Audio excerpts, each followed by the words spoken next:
Did you happen to fire a founder CEO, or what do you think of the I've case when actually it never, happens?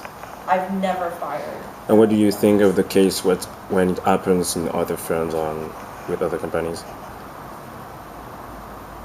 Yeah, I mean, it's hard to say. For me, at the seed stage, we're making, I mean, 99% of the bet is on the founder, right? If Yeah. it doesn't work out, the company's not going to work out.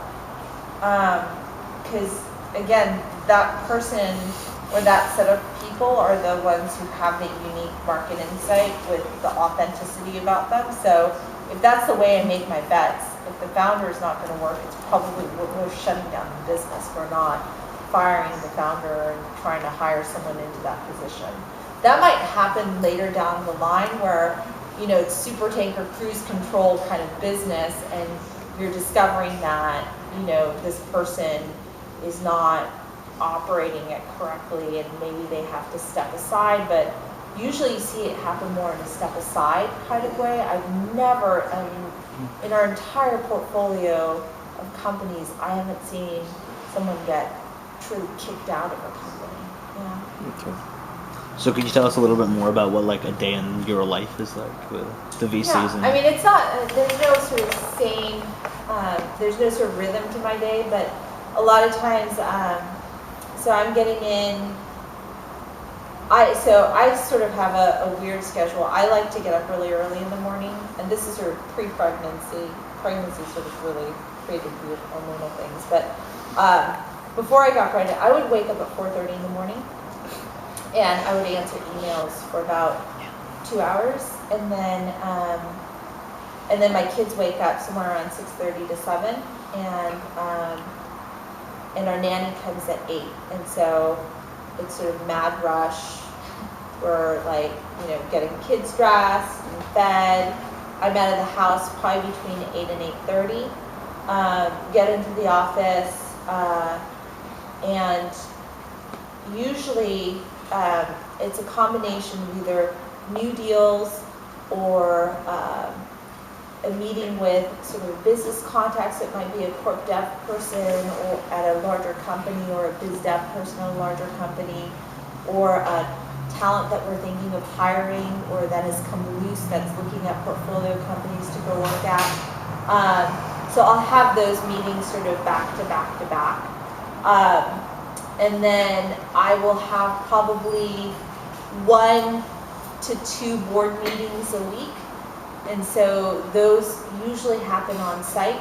So I have about probably half of my portfolio in San Francisco, portion of them in the peninsula, and then I have about 2 or 3 companies out in New York City. So I go out to New York City about every 6 to 8 weeks.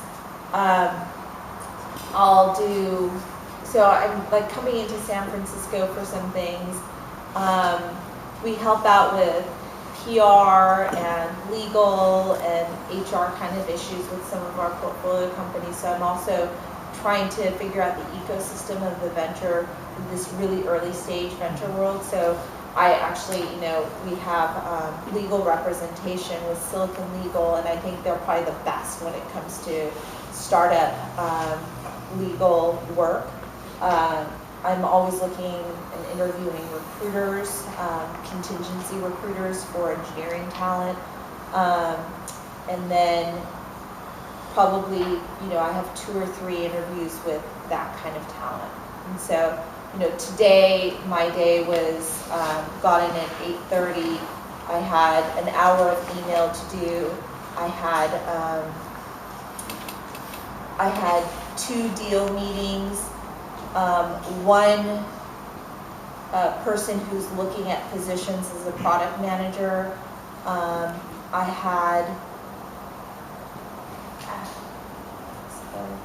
I had another meeting with a recruiter, a call with one of my companies, and then I had another hour free for sort of do not schedule, where I was writing thank you letters to people for my trip out to New York. So, and then, you know, usually twice a week I'll have one of these types of events. It takes me out until about 9 o'clock, but if I get out, then I'll go home around 6 o'clock. And then from 6 to 9 is sort of my kitty hour, and then 9 o'clock, we're back on email until about 10, and then we go to sleep. Yeah. So in your job, you have to say no to a lot of people. Yeah. I mean, how do you do that but still preserve goodwill? Because I mean, goodwill is so. That's the hardest part, I think, of the job is actually saying no. And sometimes I have more empathy in the moment, and then other times I don't. So there's a situation today where the entrepreneur, I felt like he wasn't listening, right? He just didn't hear what the issue was with the pitch. And the pitch actually was a pretty good one, but it was just so convoluted that, and he was like switching from showing me sort of the vision to like going down into like product level details of these are the screenshots of our mobile app that we're going to be launching in 3 weeks, and I want to hear story. I want to hear like where is this all going? Why is this a big idea? What sort of the unique insights you have? I don't really care what your mobile app is going to look like because that's going to change, right? And so I said, halfway through the meeting, I said, this is definitely going to be a no. And it's partially because it's too early. But I think I found that being honest is a good thing, and sometimes not well received. But at the same time,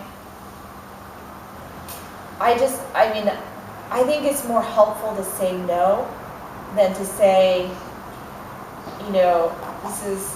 this is great, but here are the 3 things we'd like to see before we would consider making an investment. And that's sort of what I call the long maybe. Yeah. And I think actually most VCs know within the first 10 minutes if they're really interested or not. And it's better to just be honest about that. But it is really hard to say no, because it's like part of the reason you're saying no could be you don't really believe in what they're saying, but it's just sort of, they actually might be right, and you know that they might be right in what they're saying. It's like I remember to this day the Airbnb pitch that we turned down, and like I was sitting through the whole thing saying to myself, Craigslist killer, Craigslist killer, Craigslist killer, and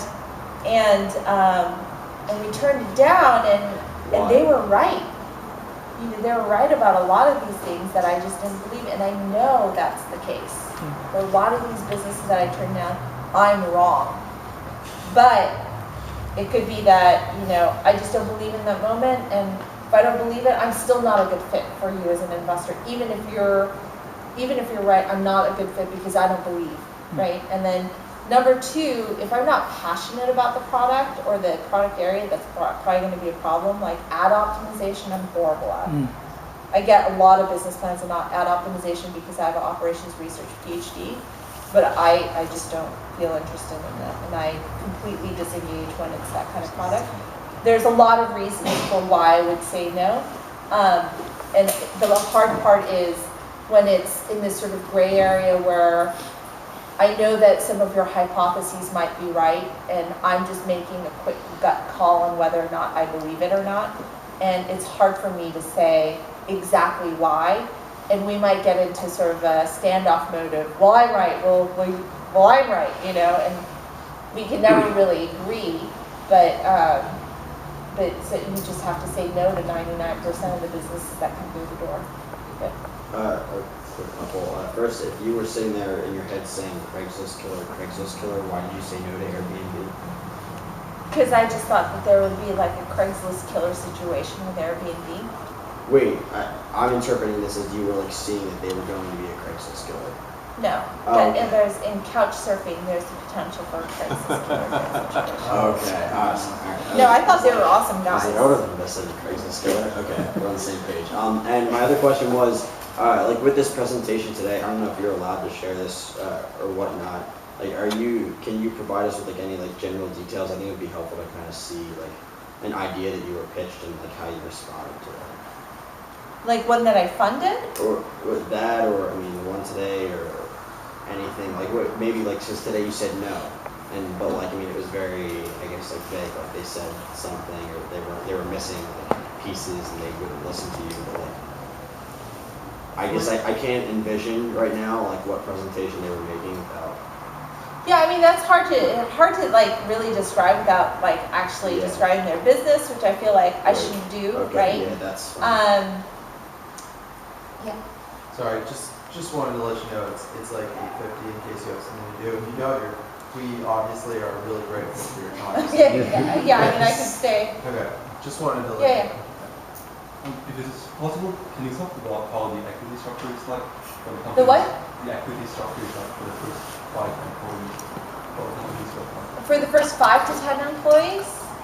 Just 5. Are you an engineer? Yes. So again, it wildly depends on the company these days, but I'm seeing, I mean, usually I'm seeing 0.2 to 0.3% equity, like 0.1 to 0.3% for a developer. No, for the first employee. First 1 or 0.1 to 0.3%. I mean, like, what kind of background do you have, right? Are you like, Uber Rails engineer that understands Cassandra and can do Python and, has background in AI and natural language processing? We're probably going to be able to plan something more, right? It's completely a market dynamic, right? And you have 5 years of experience working for companies like Zynga and know how to manage like a team of 30, right? I'm going to say I'll give you a little bit more than 0.1 to 0.3%, but that's like a unicorn. What? The first out of 3. Why don't you give me your resume and I'll tell you how much you're I mean, it totally depends, right? So if it's just like a regular developer person, individual contributor, I'm telling you, it's somewhere between 0.1 and 0.3% is what I've seen. But if you're, technical co-founder, it should be something a lot more than that, right? But it depends on how you're defining engineer.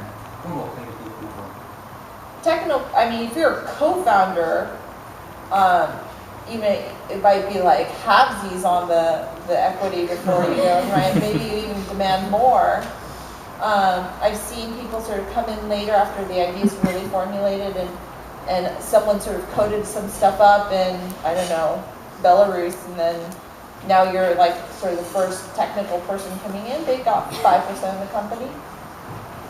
But yeah, I mean, that's totally a dynamic between you and the other founder. Yeah. So I always feel like, or from what I've observed, there are 2 types of founders. So one that are, like Mark Zuckerberg or Steve Jobs, who clearly are very committed in their company and they won't leave the company until it literally like evaporates or completely fell. And there seems to be the other kind of founders who are very much into the whole cycle of like build a company, high valuations. They might still, exceed the valuation of VC, and then they quit, and then they start a new company. It's sort of like, exit and then start a new one. Sort of like Kevin Rose, he also, sold Dick. So do you see that dynamic, and from a VC perspective, can you, tell when a CEO came to you which type of CEO they are, and do you have a preference for one or another? I have a strong preference for the CEO who sticks it out. Right, so I mean, when I say I believe in an authentic entrepreneur, the entrepreneur can't imagine doing anything else. Right, so at least my founders right now, if I ask them what else would you be doing with your time, if this wasn't the startup that had become what it is, I don't know if they could give you an answer. I think they would be totally stuck because that's how committed they are to this business. Now, do some founders actually scale to be CEOs of large companies? No, not really. Right, and so it's a question of if this person is just sort of voluntarily leaving because they found something more interesting, then that's not the kind of founder that I want to be.